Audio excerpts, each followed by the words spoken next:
ঈদ পরবর্তী আমরা স্কুল ফ্রেন্ডরা আড্ডা দিব, সেই জন্য আমরা ঈদের পরের দিন বিকালে শিডিউল করে রাখি।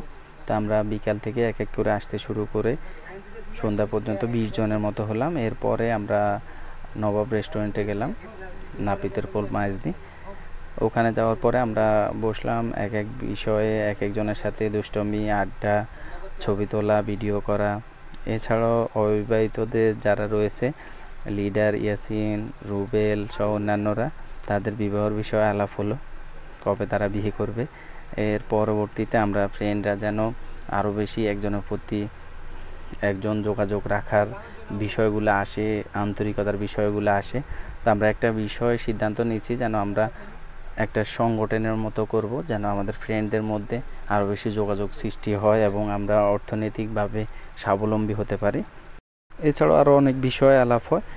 আর আমাদের বিশেষ করে যারা প্রবাসী ফ্রেন্ড রয়েছে বা দেশে বিভিন্ন কারণে আসতে পারে নাই, তাদেরকে আমরা অনেক বেশি মিস করি ওই সময়টাতে। আমরা আশা করি পরবর্তীতে যারা প্রবাসী রয়েছে দেশে আসলে আমরা আবার এরকম একটা আড্ডা দিতে পারবো। দোয়া করবেন সবাই আমাদের জন্য।